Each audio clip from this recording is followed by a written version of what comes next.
Hello, मैं हूं नृपेंद्र और आप देख रहे हैं स्टडी मित्र। आज से हम लोग ज्योग्राफी शुरू कर रहे हैं। एनसीईआरटी को पढ़ेंगे और आज पहला दिन है तो पहली क्लास में हम लोग पढ़ेंगे 9th क्लास की एनसीईआरटी। हमारा पहला चैप्टर है भारत, आकार और स्थिति। जैसा कि शीर्षक देख रहे हैं तो आज हम लोग जानने वाले हैं भारत के बारे में, हमारे देश के बारे में। और क्या जानेंगे? उसका आकार कैसा है और स्थिति। स्थिति से मतलब है कि विश्व में यह किस जगह पर स्थित है, इन चीजों को जानेंगे। भारत, जिसे कि हम लोग इंडिया भी बोलते हैं, तो हम जानेंगे कि भारत क्यों बोलते हैं, इंडिया क्यों बोलते हैं। चलिए देखते हैं। भारत क्या है? विश्व की प्राचीनतम संस्कृति में से एक है। जैसा कि आपको पता है कि सबसे पुरानी संस्कृति जैसे कि सिंधु घाटी सभ्यता, वो हमारे देश में हुई थी। यानी भारत की संस्कृति बहुत पुरानी है। दूसरा चीज, भारत एक विशाल भूभाग वाला देश है। चूंकि भारत विशाल देश है इसलिए इसे उपमहाद्वीप भी बोलते हैं। तो यहां तक कोई प्रॉब्लम। अब आते हैं नाम पे। प्राचीन काल में हमारे देश का नाम क्या था? आर्यावर्त। पुराणों में जम्बूद्वीप भी मिलता है, बौद्ध कथाओं में भी जम्बूद्वीप मिलता है। उसके बाद हमारे देश में एक बहुत ही प्रतापी राजा हुए जो कि बहुत प्रसिद्धि मिला उन्हें। उनका नाम था भरत और उनके नाम पे हमारे देश का नाम भारत आ गया। अब हिंदुस्तान कैसे पड़ा?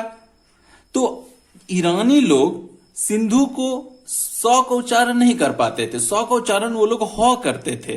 तो चूंकि भारत के उत्तर पश्चिम में सिंधु नदी है, तो सिंधु के उस पार ईरानी लोग थे, तो वो कहते थे कि ये सिंधु नहीं हिंदू नदी है, और हिंदू के पार जो लोग हैं वो हिंदू, और उस देश को हिंदुस्तान बोल दिया उन्होंने।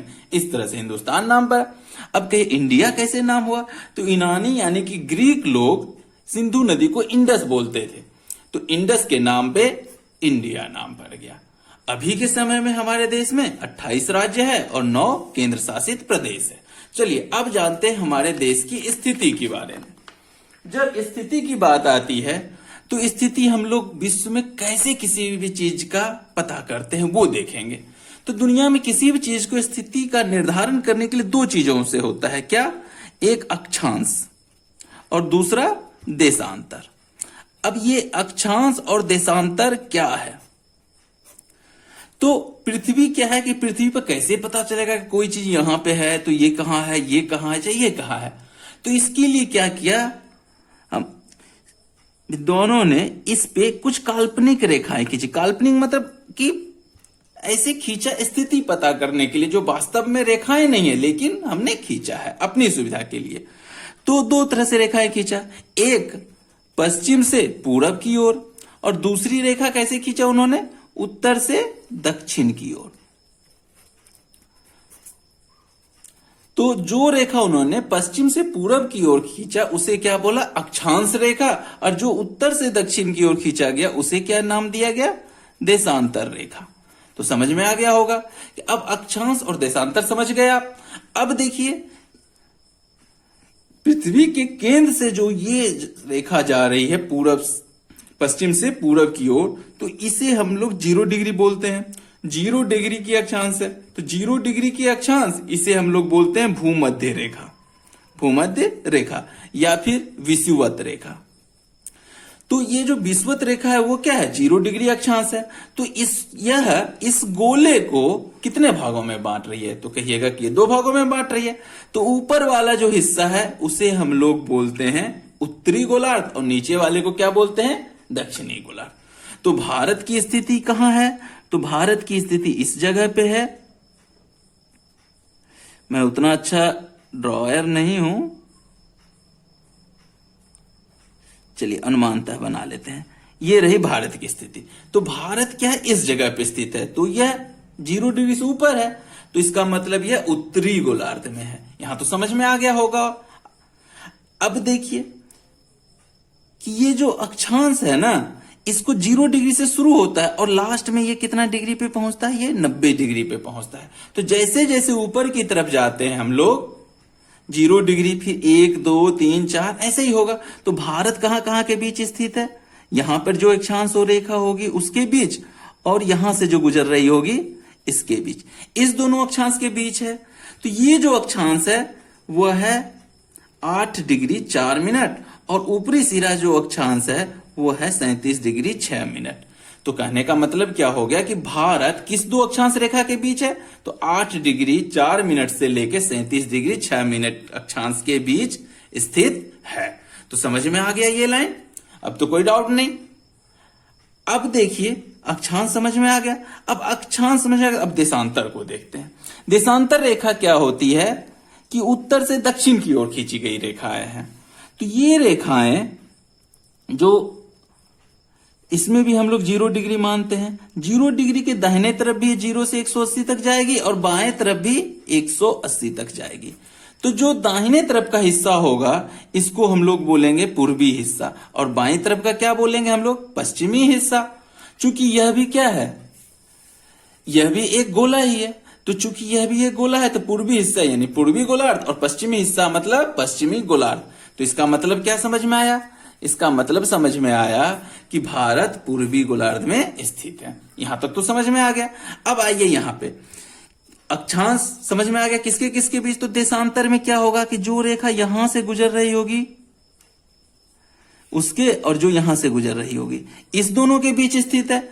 तो यहां पर जो रेखा है वो है 67 डिग्री 7 मिनट 67 डिग्री 7 मिनट, और यहां पर जो रेखा है वो है 97 डिग्री 25 मिनट। तो इसका मतलब हो गया कि भारत 67 डिग्री 7 मिनट से लेके 97 डिग्री 25 मिनट अक्षांश के बीच स्थित है। यहां तक तो कोई प्रॉब्लम नहीं, समझ गए आप? चलिए अब आगे बढ़ते हैं। अब कहता है कि कर्क रेखा। तो देखिए ये जो अक्षांश है तो यहां पे एक अक्षांश गुजरती है जो कि है कितना? 23 डिग्री 30 मिनट यानी कि 23.5 डिग्री। तो 23.5 डिग्री जो अक्षांश है उसे हम लोग बोलते हैं कर्क रेखा। कर्क रेखा यानी कितना डिग्री? 23 degree 30 minute. तो 23.5 डिग्री अक्षांश भारत के एकदम बीचों बीच से गुजरती है। इसलिए तो कहते हैं कि यह इसको 2 भागों में बांटती है। तो समझ में आ गया कि भारत को कर्क रेखा कितने भागों में बांटती है? 2 भागों में बांटती है, ऊपर का हिस्सा और दक्षिण का हिस्सा। अब एक चीज और हम लोग जानते हैं कि जो कर्क रेखा और विषुवत रेखा के बीच का हिस्सा है उसे उष्णकटिबंध बोलते हैं, और कर्क रेखा से ऊपर का जो 66 डिग्री के बीच होता है उसे हम लोग शीतोष्ण बोलते हैं। तो भारत में 2 जलवायु होती है, एक कर्क रेखा से ऊपर की और एक कर्क रेखा से नीचे। तो दोनों जलवायु पाई जाती है। चलिए अब आगे बढ़े। अब अगला प्रश्न है कि कर्क रेखा भारत से 2 भागों में जो गुजरती है किन किन राज्यों से गुजरती है? तो इसके लिए आप भारत का मैप देख लीजिए। देखिए ये है भारत का मैप। तो इस मैप में हमने तो देख लिया, क्या क्या देख लिया कि किस अक्षांश और किस अक्षांश के बीच है, किस देशांतर और किस देशांतर के बीच भारत स्थित है। अब देखिए ये रेखा जो है 23.5 डिग्री यही तो है कर्क रेखा, और किन किन राज्यों से गुजरती है? गुजरात, राजस्थान, मध्य प्रदेश, छत्तीसगढ़, झारखंड, पश्चिम बंगाल, त्रिपुरा और मिजोरम से होकर गुजर रही है। तो अब हम क्या एक ये प्रश्न बन जाएगा कि यह भारत के कितने राज्य से? तो 8 राज्यों से। 8 राज्य कौन कौन से हैं? तो वो हमने देख लिया। चलिए अब आगे बढ़ते हैं। भारत जो है उसकी शुरुआत उत्तर में यहां से लेकर के दक्षिण में कहां तक है? ये तो इसका मुख्य भूभाग हो गया, लेकिन इसके अलावा अंडमान निकोबार का जो ये लास्ट पॉइंट है ना यहां तक भारत है। तो भारत का जो सबसे दक्षिणी हिस्सा है उसका नाम है इंदिरा पॉइंट, और यह द्वीप 2004 में जो सुनामी आई तो इसका अधिकतर हिस्सा डूब चुका है। तो आप कहिएगा कि सबसे दक्षिणी हिस्सा इंदिरा पॉइंट है, तो सबसे उत्तरी बिंदु क्या है? तो उत्तरी बिंदु जो यहां पे है वो है इंदिरा कॉल। तो हमें सिर्फ याद रखना है कि भारत का दक्षिणी हिस्सा इंदिरा पॉइंट के नाम से जाना जाता है और उत्तरी बिंदु को क्या बोलते हैं? इंदिरा कॉल। अब देखते हैं कि भारत का आकार क्या है। तो भारत जैसा कि शुरू में ही पढ़ा कि विशाल देश है, तो भारत का क्षेत्रफल 32,87,263 किलोमीटर है। तो मोटे तौर पे इसे हम कितना याद रख सकते हैं? 32.8 लाख वर्ग किलोमीटर। तो यह है हमारे देश भारत की कुल क्षेत्रफल, और यह कुल क्षेत्रफल विश्व के क्षेत्रफल का कितना हिस्सा है? तो यह विश्व के क्षेत्रफल का 2.4% है। तो समझ में आ गया होगा यहां तक आपको। अब देखिए भारत विश्व का 2.4% भूभाग रखता है और यह 7वां बड़ा देश है। तो 7वें नंबर पे भारत है। तो कौन कौन सा देश जो है कि जो भारत से ज्यादा क्षेत्रफल वाला है। तो सबसे बड़ा देश दुनिया का है रूस, जिसका क्षेत्रफल सबसे ज्यादा है। दूसरे नंबर पे कौन सा आता है? कनाडा, फिर चीन, चौथे नंबर पे अमेरिका, पांचवें पे ब्राजील, ऑस्ट्रेलिया, और उसके बाद हमारे देश का नंबर आता है भारत। तो समझ में आ गया यहां तक। अब भारत की लंबाई कितनी है? तो भारत पूर्व से लेकर के पश्चिम तक की अगर लंबाई देखी जाए, जो कि हम लोग मैप में देखते हैं, यहां से लेकर के इस हिस्सा से लेकर के इस हिस्सा तक की लंबाई, तो ये लंबाई है 2933 किलोमीटर। और उत्तर से दक्षिण की लंबाई देखें, मतलब यहां से लेकर के यहां तक मुख्य भूभाग देखेंगे, तो इसकी लंबाई है 3214 किलोमीटर। तो समझ में आ गया कि भारत की लंबाई कितनी है और चौड़ाई कितना है। इसमें हमने सिर्फ मुख्य भूभाग देखा है, द्वीप समूह को इसमें नहीं जोड़ा है। चलिए आगे बढ़े। भारत क्षेत्रफल में 7वां है, लेकिन जनसंख्या में किस नंबर पे आता है? ये तो आपको पता होगा कि भारत जनसंख्या में दूसरे नंबर पे आता है। अब देखते हैं कि इसका स्थलीय सीमा, यानी कि यह इसकी सीमा कितनी लंबी है। सीमा से मतलब है ये हिस्सा। तो भारत का जो स्थलीय सीमा है ना, ये, इसको अगर हम लोग देखें तो यह है 15,200 किलोमीटर। तो स्थलीय सीमा कहां से कहां तक? यहां से लेकर के ये पूरा घूमते यहां तक की। तो ये जो स्थलीय सीमा है ये कितना है? यह है 15,200 किलोमीटर। और तट रेखा जो यहां से शुरू होती है, देखिए यहां से इस तरह से, यह तट रेखा की लंबाई प्लस इसमें ये भी जोड़ दें तो यह है टोटल 7,516 किलोमीटर। अंडमान निकोबार तथा लक्षद्वीप दोनों की तट रेखा मिला करके उसके साथ। तो आप यहां पे कहिएगा कि सिर्फ और सिर्फ इस हिस्सा, यानी प्रायद्वीपीय हिस्सा, इस तट रेखा की लंबाई कितनी है? तो यह है हमारा 6100 किलोमीटर। तो ये याद रह जाएगा आपको। अब आगे बढ़ते हैं कि ये जो तट रेखा है ना, सबसे लंबी तटीय रेखा किस राज्य की है? तो सबसे लंबी तटीय रेखा गुजरात की है। तो देखिए आप मैप में, गुजरात ये है, तो सबसे लंबी तटीय रेखा गुजरात की क्यों है? क्योंकि इसमें देख रहे हैं कि बार बार कई जगह पे क्रीक है, मतलब ये इसकी जो किनारा है ना, काफी अंदर बाहर हो रहा था। इस क्रीक के कारण ही गुजरात की तटीय रेखा सबसे ज्यादा है, सबसे लंबी है। तो अब बताइए कि भारत की कुल सीमा कितनी है? तो स्थलीय सीमा और समुद्री सीमा दोनों को जोड़ दीजिए, यानी 22,716 किलोमीटर भारत की सीमा की लंबाई है। अब आते हैं कि भारत की स्थिति तो देख लिया कि भारत के उत्तर पश्चिम, उत्तर और उत्तर पूर्वी सीमा पे क्या है। तो भारत के उत्तर पश्चिम, उत्तर और उत्तर पूर्वी सीमा पे नवीन बलित पर्वत है। यह नवीन बलित पर्वत कौन सा है? यह है हिमालय। अब हिमालय नवीन क्यों बोला जाता है? तो ये अगले चैप्टर में भी पढ़ेंगे कि हिमालय जितने भी है पहाड़ पठारों में सबसे नवीन है, सबसे बाद में बनने वाला है। और भारत का दक्षिणी भूभाग, प्रायद्वीप भूभाग उत्तर की ओर चौड़ा है। तो इसको हम ऐसे देखते हैं। देखिए यहाँ पे आपको भारत का ये हिस्सा दक्षिणी छोर दिख रहा है, यही इसी को बोलते हैं प्रायद्वीपीय हिस्सा। तो प्रायद्वीपीय हिस्सा कैसे है? दक्षिण में एकदम पॉइंट की तरह हो गया, और जैसे जैसे ऊपर की तरफ जा रहा है ये फैलता जा रहा है, मतलब उत्तर की तरफ चौड़ा होता जा रहा है। और यहां से अगर एक रेखा खींच दे तो एक त्रिभुज के आकार का बन जाता है। तो उत्तर की ओर चौड़ा, ये समझ में आ गया। अब इसमें एक चीज और ध्यान देने वाली बात है कि भारत का जो ये प्रायद्वीपीय हिस्सा है ना, चूंकि यह यहां तक आता है, यहां से नीचे क्या है? हिंद महासागर। ये पूरा हिंद महासागर होता है। तो हिंद महासागर को यह प्रायद्वीपीय हिस्सा दो भागों में बांट दे रही है, एक इधर का पूर्वी हिस्सा, पूर्वी, और ये पश्चिमी हिस्सा। तो पश्चिमी हिस्सा में कौन सा है? अरब सागर बोलते हैं। और पूर्वी हिस्सा में जो हिंद महासागर का हिस्सा पड़ रहा है उसे हम लोग बोलते हैं बंगाल की खाड़ी।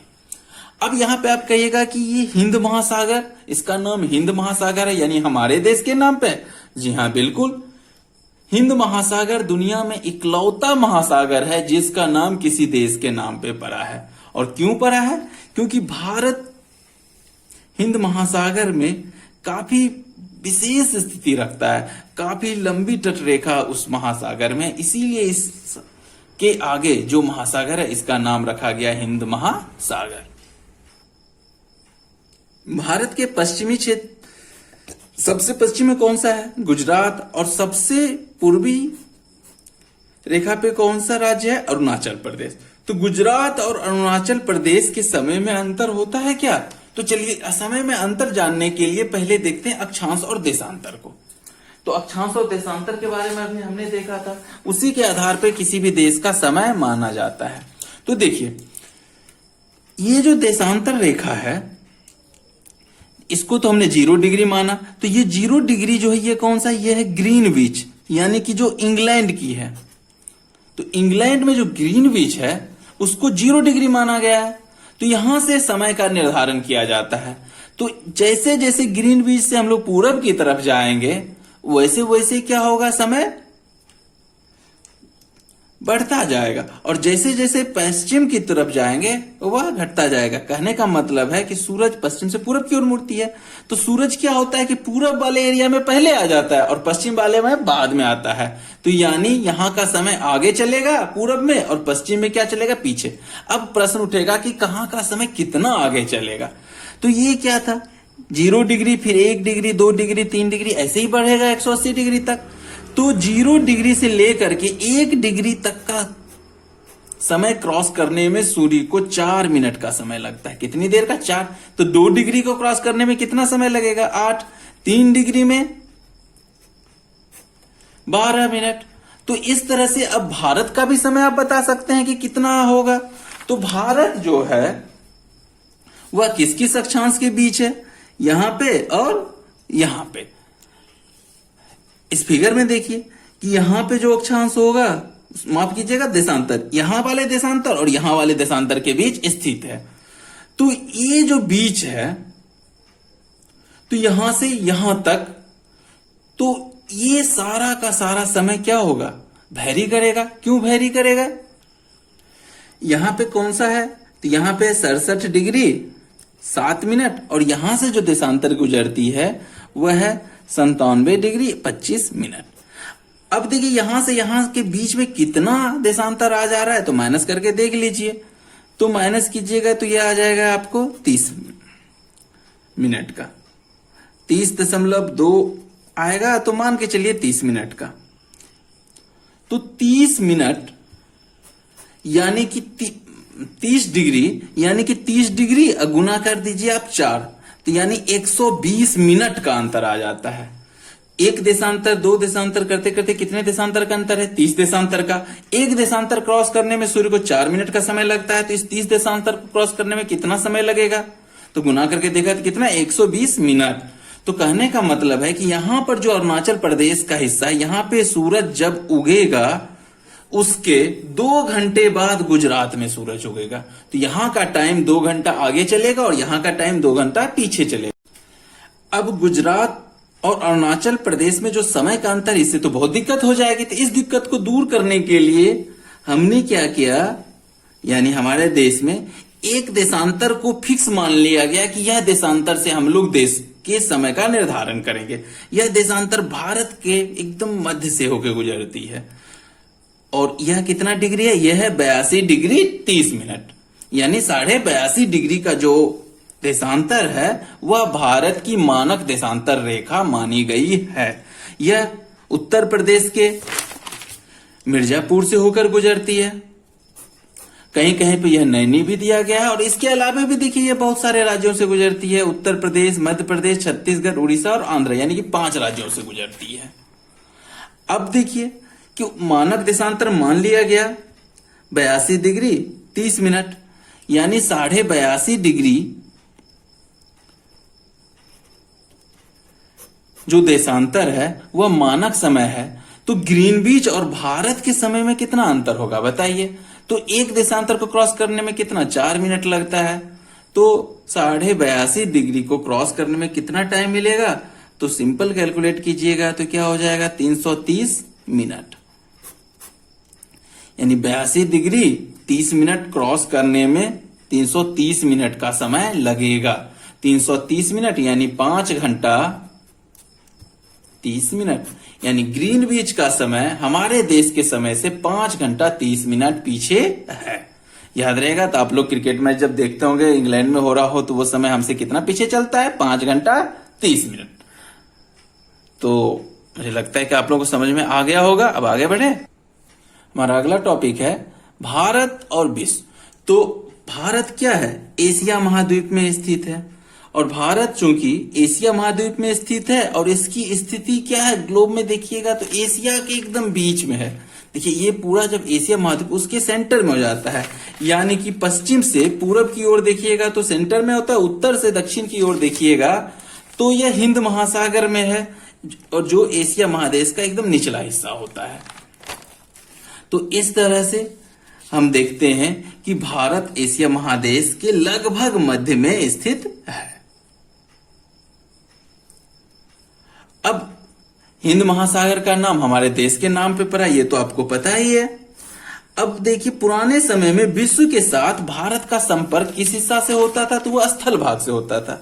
नीचे चूंकि समुद्र था तो समुद्र में तो पहले उतना पता नहीं था रास्ता, तो इधर जो स्थल का हिस्सा है और यहाँ पे हिमालय पर्वत श्रेणी है, तो इसके बीच के दर्रे से यात्री यहाँ आते थे और शिक्षा का या व्यापार का आदान प्रदान होता रहता था।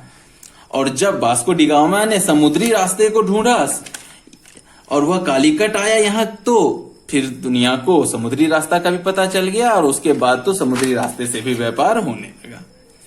अब भारत के पड़ोसी राज्य कौन कौन से हैं? तो भारत के उत्तर पश्चिम में पाकिस्तान है और अफगानिस्तान है। उत्तर में चीन, नेपाल और भूटान है। पूर्व में क्या है? म्यांमार और बांग्लादेश। और दक्षिण में हिंद महासागर है और उसी हिंद महासागर में श्रीलंका और मालदीव है। तो हम लोग इसको मैप में देखते हैं। देखिए ये रहा भारत, भारत के उत्तर पश्चिम में पाकिस्तान है और यह अफगानिस्तान का थोड़ा सा हिस्सा पाकिस्तान प्रशासित जम्मू से सटा हुआ है। और इसके उत्तर में क्या है? चीन है, नेपाल है और भूटान है।